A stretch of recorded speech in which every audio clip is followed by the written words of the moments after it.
Hey everybody, this is Leo from Midlife Crisis. Welcome to another episode of Midlife Crisis.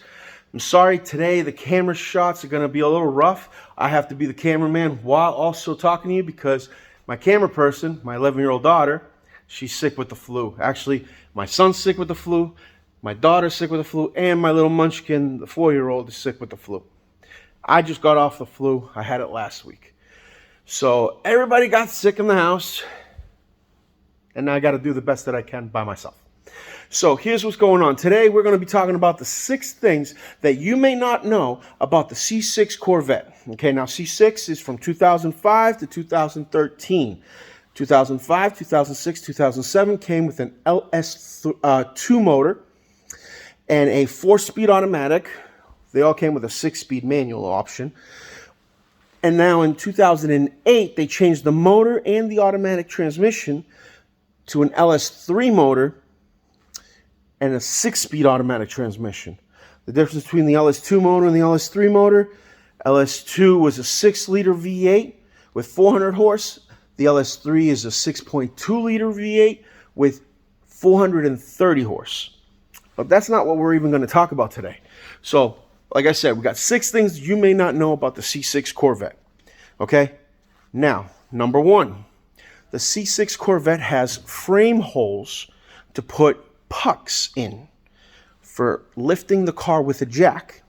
Okay? So what happens is here's the car. Here's the driver's mirror. Down here, there's going to be a little slit underneath there and there in which you can put these little hockey pucks in, do a quarter turn, and it provides a spot for you to lift the car up because the fiberglass rolls right into the frame, which continues smooth transition into the floor pan of the car. So the car is very flat on the bottom. And without these pucks, it's actually very hard to lift the car safely because the jack will want to move. So you got to get these pucks, and they're like about 18, 20 bucks, 25 at the most. Don't get the billet ones, get the rubber ones. They're good. They prevent slipping. And they're very handy. They don't take up a lot of space. They come with a little carry bag. You just keep it in the trunk of the car and you're good to go. You never lose them. You know exactly where they are. So that's number 1, okay? The Corvettes have a little slit that's where you can put these hockey pucks in to lift the car up with a jack. Also, that's where they hook up for towing, okay? They don't hook up to the control arms because they're fragile, okay? Now, the second thing is the trunk keyhole, okay, and the button. So let's go over that real quick. These cars, I'm going to flip the camera so you can see the back of the car, is very smooth. This doesn't look like there's any keyholes anywhere, right? Well, that's what keeps them sporty. But if you go straight dead center, right, and look up inside, that little black round thing, that's the button that will release the trunk lid on all, whether it's a convertible or a hatchback, that's where it releases the trunk lid. And right there is the key override. So if you have no power, that's where you put the key. You turn it towards the passenger side and it'll pop the trunk. Okay? And that's how you get into the trunk of the car. So if you have no power, that's how you get in the trunk of the car. Very important thing to note, because when you don't have power, you can't get in these cars unless you know the tricks. Okay? So that's the trunk button. That's where the trunk keyhole goes. Now, how do you get into the C6 from the outside if there's no power? Very important. GM thought of this, and they came up with this solution, okay? The way it works is you go to the back, you stick the key in the keyhole, right? So you stick your key right in that little hole, and you turn it, and it will pop the trunk. I got power, so I'm just going to hit the button for right now. Okay? Now, you open up the trunk. Whether it's a convertible or the hatchback, with or without a tonneau cover, On the driver's side, there will be a little tab connected to a wire with a picture of what looks like a car with a door open. Pull on that. It will open up the driver's door.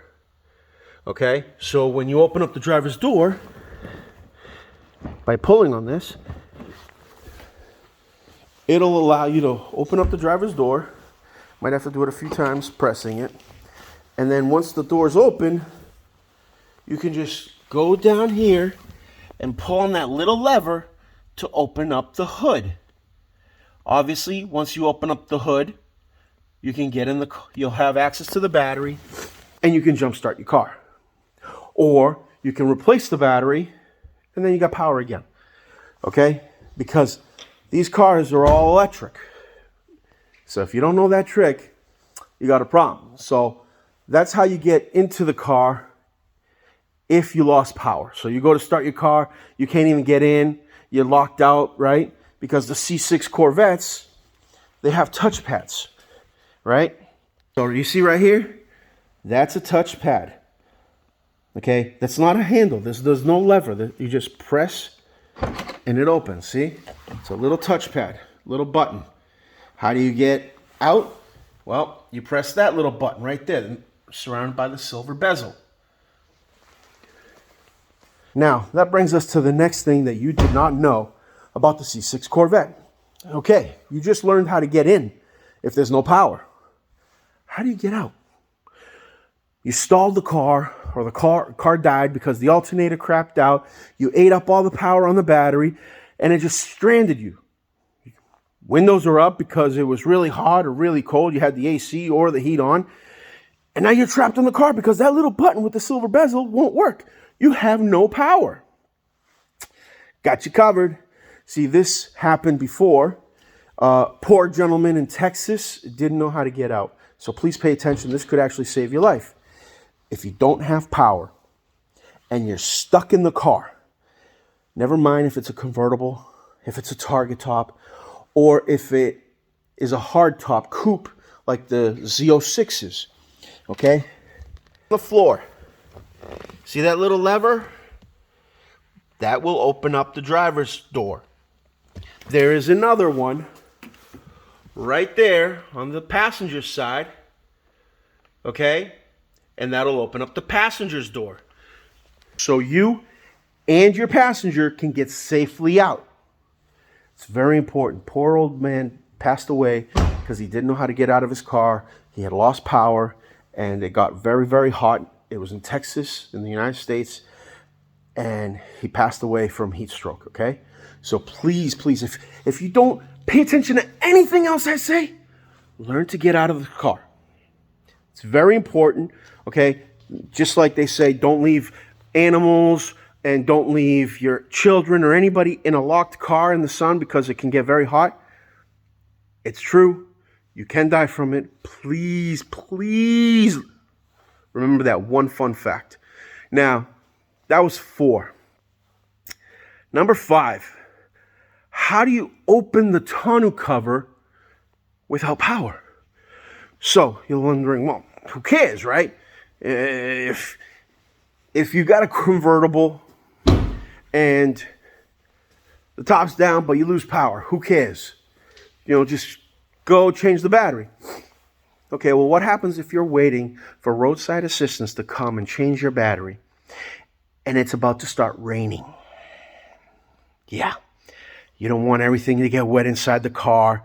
Okay, you don't want to have all these problems. Now, I showed you before that under the tonneau cover for the convertibles, there's a little yellow button behind the driver's door, behind the driver's seat, right? On the driver's side.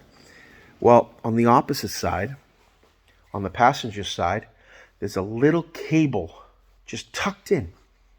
And you pull on that cable and it will open the tonneau cover so that you can get your roof out and at least put it up manually, okay? That way, you don't soak the inside of your car, you don't soak your passenger, you don't get soaked. Now, your windows might be down, but at least the roof will be up and it'll prevent some water damage. It's very important, guys, okay? Now, we're here on the passenger side, and you just look right underneath here, and you see that little black cable right there? Okay, it's a little loop. It just goes right along here, and it will manually pop the tonneau cover. So all you got to do is pull it, and it goes up. Now you got the cover up, and you can put this roof right back up, cover the car. You don't get soaked. Okay, so that was number 5. Very important, very helpful. Okay, like I said, these cars are all electric. You want to make sure that you know how to put the roof up if you have a convertible. Okay, now number 6. Number 6, a lot of fun, guys. Now, you know, this is a sports car. I live in New England. Okay? I live in New England in the United States. That's the upper eastern corner of the United States. There are times when you just can't drive your car for long periods of time. Don't mind me, I'm just closing all the doors of the car and open up the garage door for this new one. There is a special mode on these cars because the manufacturer thought ahead and said, hey, you know, some people, they may not be operating these cars all the time. And it's called Lube Mode. Also, if your car is flooded, you use it to deflood the engine. You know, if you put too much gas, you were stepping on the pedal and you flooded out the engine. So all you do is you get in the car and you're going to do a few things, right? You're going to step on the gas all the way to the floor, step on the brake, and press the start button on an automatic. Now, if you have a standard, you're not going to step on the brake. You'll step on the clutch instead of the brake. So let's go over that again. To the floor, step on the brake and step on the gas and hold them both down. While holding them both down to the floor, or as far as you can get the brake won't go all the way to the floor, but the gas will.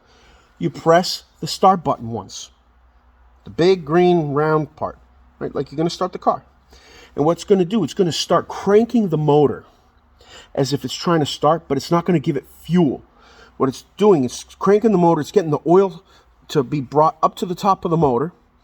And that way it's lubricated for when it does fire. And now you have internal combustion and the parts are lubricated. Okay? So if it's been sitting for a month, 2 months, 3 months because of the winter, all you do is this lubrication mode and it will start the car up. Now the way it works is pedals got to be to the floor, whether it's the brake and gas for an automatic or the clutch and gas for a stick shift or manual transmission. Okay? It will crank for about 10 seconds, give or take. And I know, I'm not too sure about the standard, but the automatic, if you let go of the gas, it will actually start up. Okay, so we're going to do that right now. We're going to step on the brake, step the gas pedal all the way down, and we're just going to press that. And you hear it cranking, cranking, cranking. It's not starting.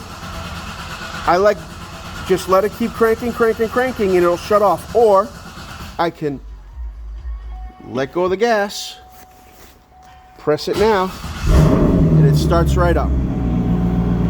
Okay?